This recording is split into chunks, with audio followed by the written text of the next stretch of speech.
Hi, everyone. My name is Natalie Gochner. This is Both Sides of the Aisle. I represent the political center and have on the political left Shireen Ghorbani. Hello, Natalie. I feel like this is the first we can be both sides of the aisle. Technically, you are right.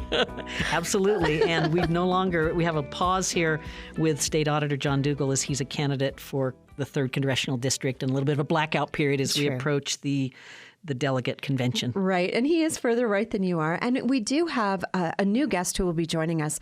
But, it's kind of that late season where people are getting colds, not feeling great still. So I think this weather is just also impacting it. It's just the two of us today. Well, let's start. Let's go to Washington and go to this spending bill. $1.2 trillion bill passed Congress, gets us through October. It has a lot of, what should we say, fireworks associated with it? Yeah, I think that's right. For me, certainly there are elements of the spending bill that are of concern, and there's been a lot of great reporting on that. So I'll leave it to individuals if they're interested to kind of understand more what's in it. But the thing that I think is the biggest firework is that it also led us to a situation where now the speaker, so Mike Johnson, who has been trying to wrangle a pretty unruly GOP caucus majority by now even fewer votes, which we'll talk about in a second. Marjorie Taylor Greene has called for basically put him on notice that he could be ousted. What do you think when you hear that we're heading back into this again? Well, it's something like 5 months since Kevin McCarthy was ousted. I think it shows a Republican Party in disarray. I think it shows that Marjorie Taylor Greene is more about her than she is about patriotism and our country and the success of our country. That's my personal opinion. Yeah. I think it's interesting, Shireen. It seems like this speaker has gotten a lot of people interested in him because he's navigating it, even if it's not completely successful. But I even heard late in this that several Democrats were rooting for him and trying to help him as he navigates a pretty trying time. Yeah, I think that's right. And I do have to say, for a person who is, ideologically pretty far afield from my priorities, probably holds beliefs that I find quite outside of the norm, but then also outside of my own personal preference. One of the things that I've heard in governing, right, is that people, even if they're quite extreme, if they're put in a position of leadership, sometimes what they have to focus on is just getting the business done, right? Right. And he did. Yeah, and I can bring some local parallels. I mean, our speaker, Mike Schultz, he's elected to represent a House district of, not a lot of people. But when he becomes House Speaker, he has a responsibility to the body and to the entire state. Yeah. Otherwise, you wouldn't trust someone like that with so much power because they're elected by such a small portion of the state. But others elect them to lead the body, which is the case with Speaker Johnson.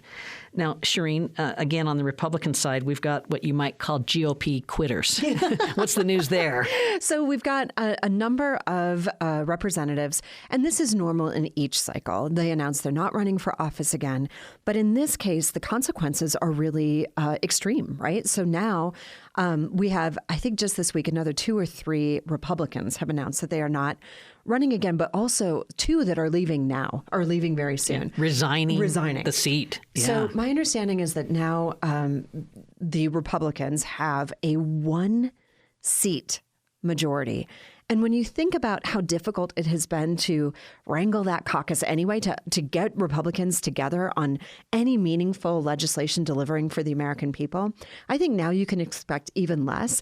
And there's been quite a bit of reporting also that has said this is the least effective Congress in recorded, like in recent history, possibly in recorded history, because they are at such a tight margin. And I would say trying to score political points over doing the business of government. Yeah. Shireen, I read an article this week. I'm always drawing from my reading on this program, but I was reading President Reagan's second inaugural. And they say that your second inaugural is always much richer and more heartfelt and meaning because you've been in the office already for 4 years, And so it's different than being in office for 90 days. Yeah. And anyway, he gave this beautiful unifying speech. I recommend it to all of our listeners. And afterwards, some of the commentary, Senator Joe Biden just praised the speech. Okay. Said it was unifying, it was electric. And I'm just like, whoa, where did this come from? I read some of the Washington Post coverage after President Reagan gave the address.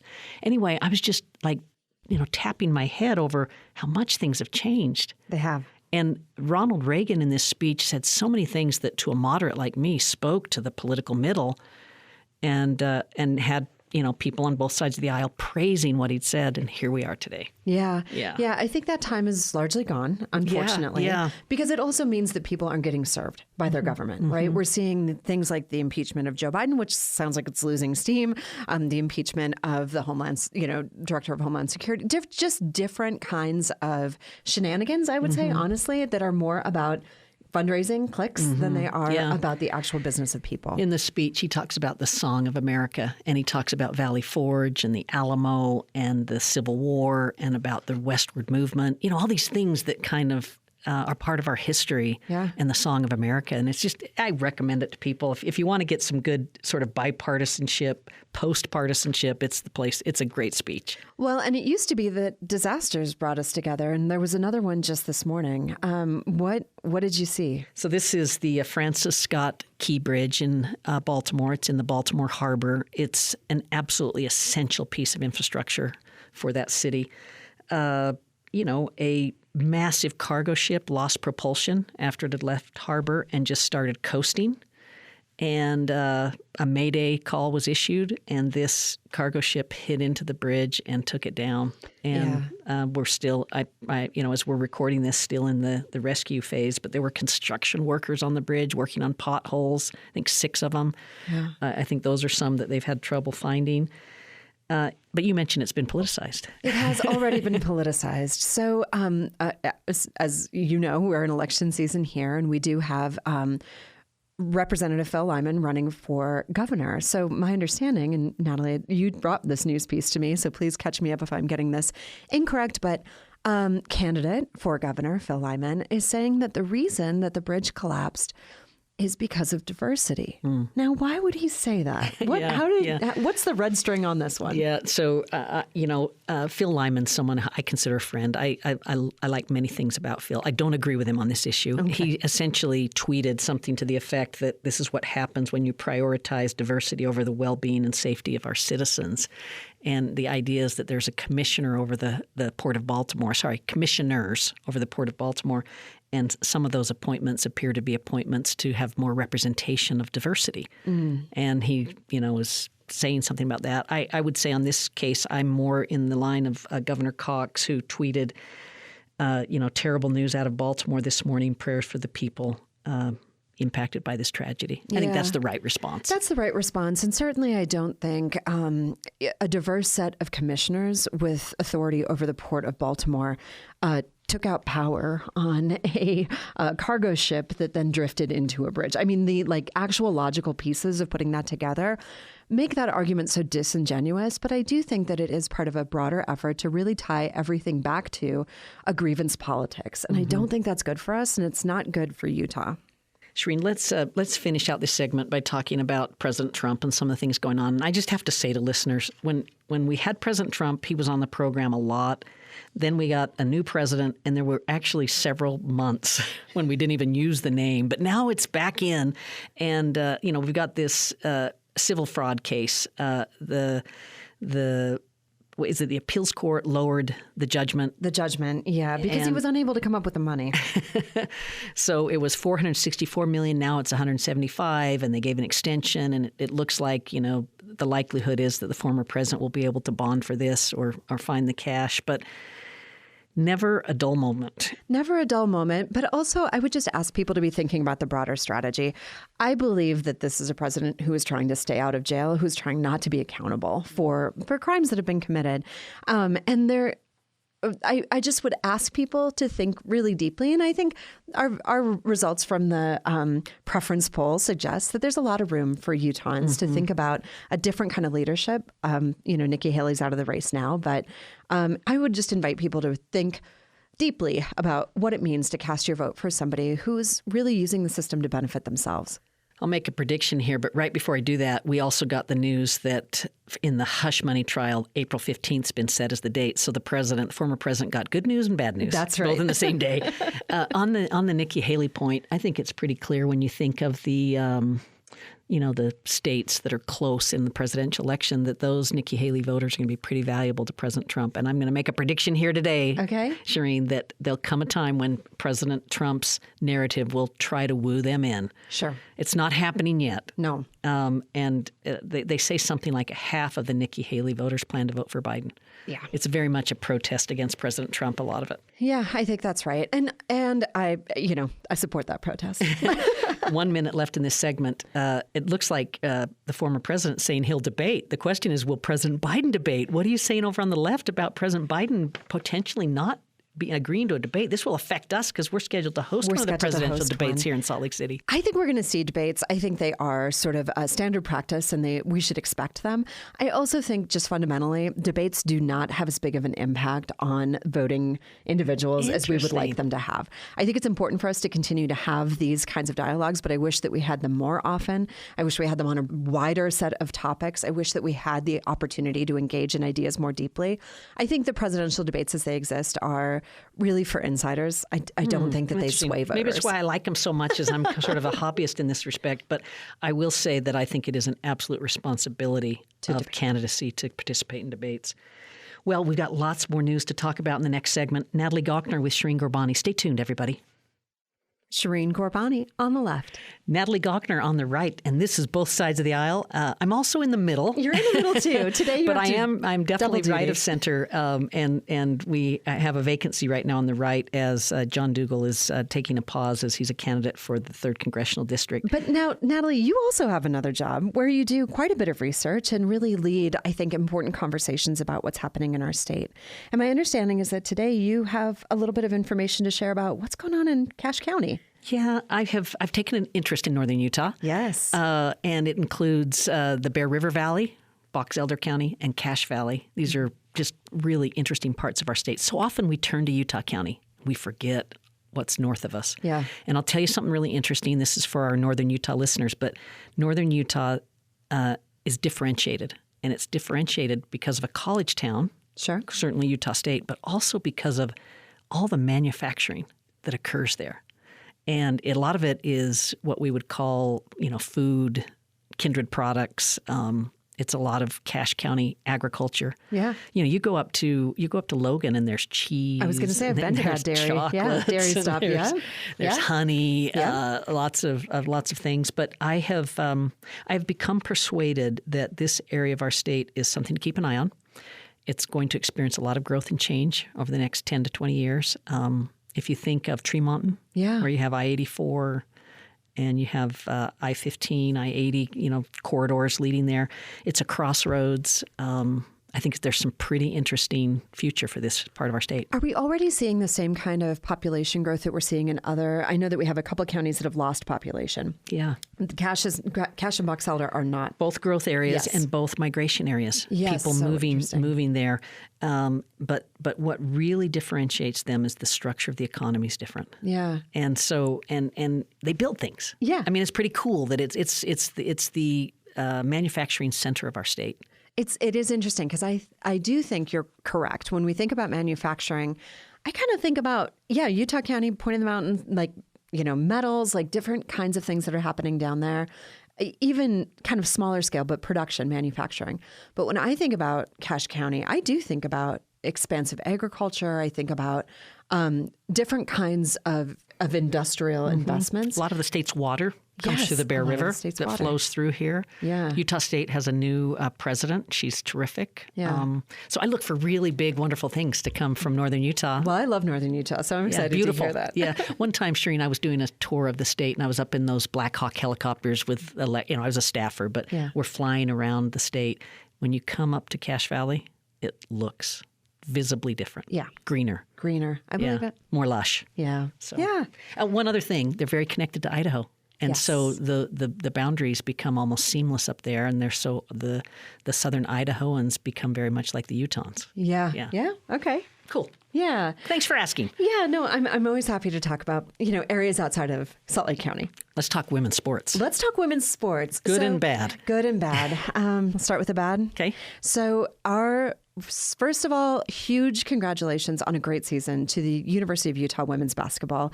They have some incredible players. It's been so fun to watch them. The word on campus is they are electrifying the games. Yes, we are season ticket holders, Wonderful. and I'm not the biggest sports fan of all time, but it is really fun to go to those games.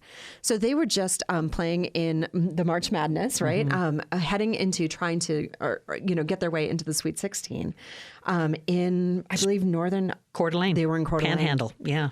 Panhandle of Idaho, and experienced some really vile racism, racist epithets being yelled at them, shouted at them from individuals in trucks as they're in the parking lot of their hotel. This happened numerous times. They ultimately ended up moving the location of their hotel. And I saw that the head coach came out and just said, we know that this exists, but like to really experience it was so horrific, so visceral. I don't know if you have any reactions on that. What I thought was interesting is some of the commentators that experienced this, they said it made them feel numb. Yeah. I thought that was such an interesting choice of words. And I think what they were saying is just like disbelief. Yeah. Are you kidding me? Yeah. That we come up here at this celebration of sport and bring our best to the court, and we're hosted by this community, and we're deeply offended, hate crime like that. Yeah, it's terrible.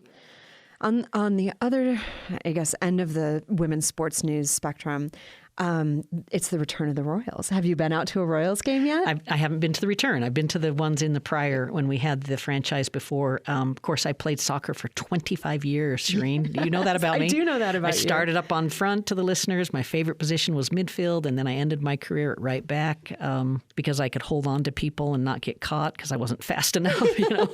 Yes.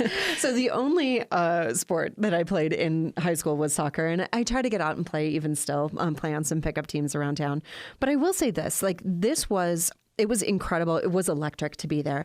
I was at the first game, and it was just wonderful to see a full stadium. And my understanding is a record was broken in attendance for a women's sporting event in Utah. So that happened just 2 weeks ago. Yeah, it's and terrific. If you can make it to a Royals game, please do. Shireen, I went to the Women's World Cup when U.S. played China in the Rose Bowl. This is when Brandy Chastain ripped off her shirt and was on the cover of Sports Illustrated in her sports bra. Maybe you have an image of that. Anyway, I was there. But I remember seeing a young man in the stands with a Mia Hamm jersey on. Yeah. And I just went, wow. Yeah. Young men wearing women's sports jerseys now. Women's We've sports come a is long on ways. the rise. We've on the rise. I want to talk about Senator Lee being on Donald Trump's short list for U.S. Attorney General.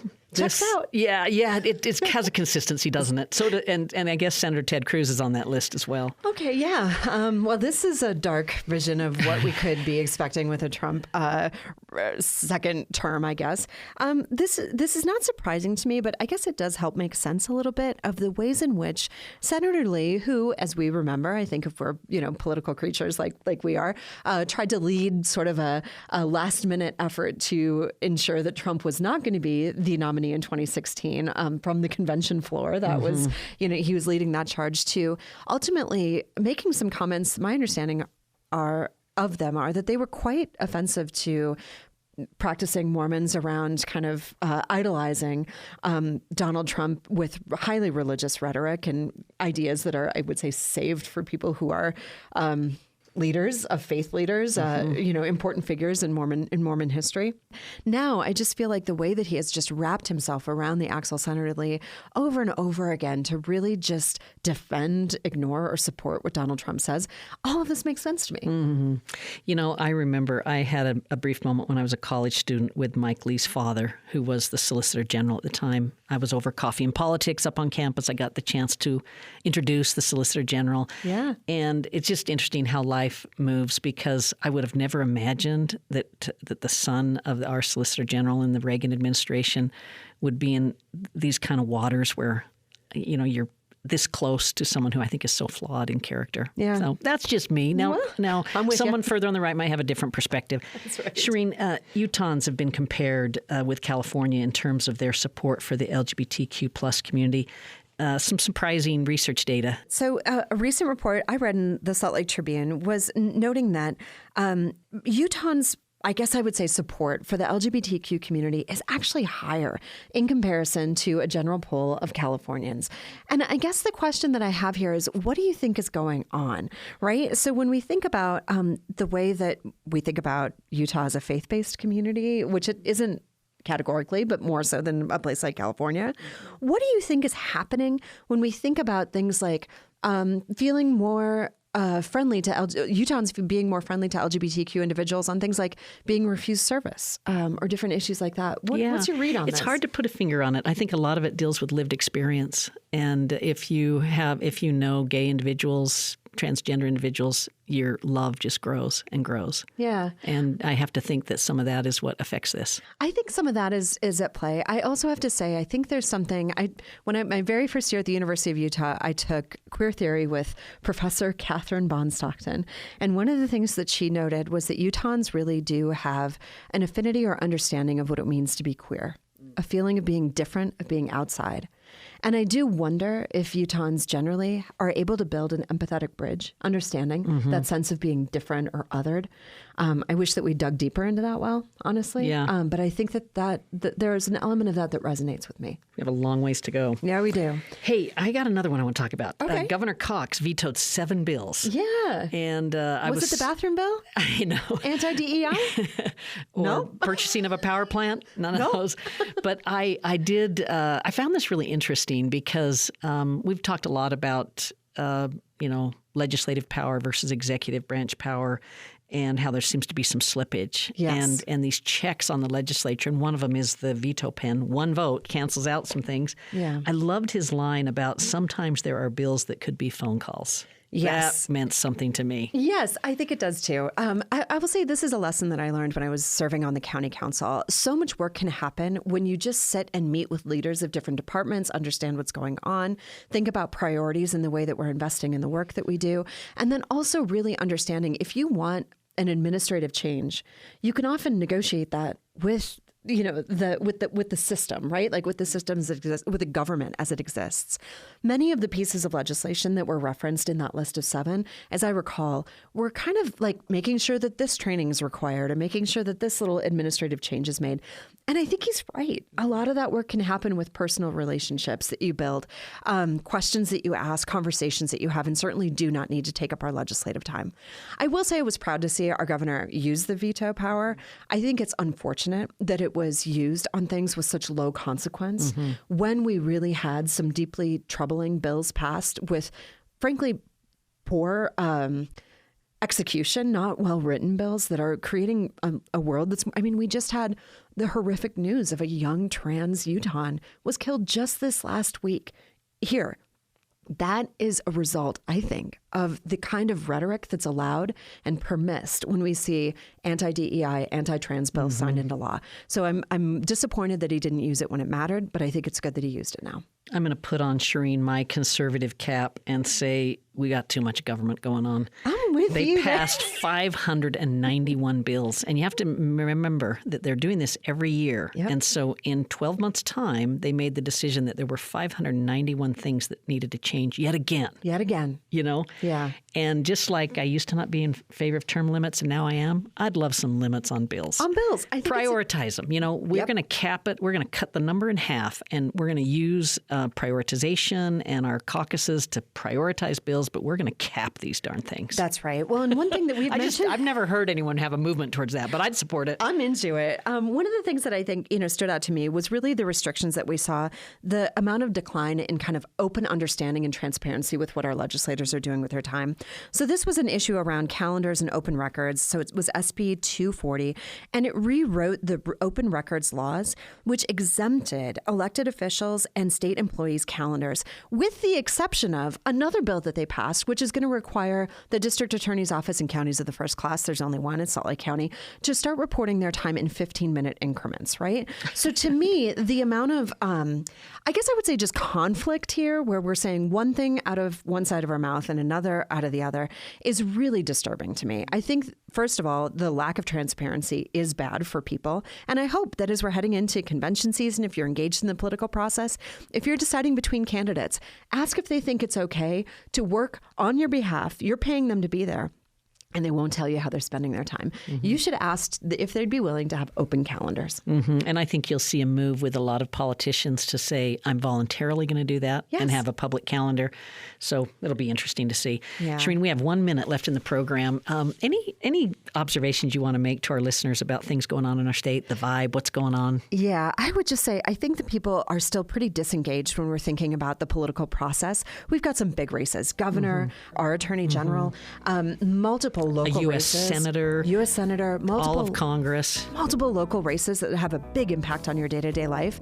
Now is the time to get to know these candidates and really start tracking what they're going to be doing and what they would say in representing you. Thanks, everybody, for listening. I'm Natalie Gochner with Shireen Gorbani. Programs produced by Anthony Scoma. Thanks for listening.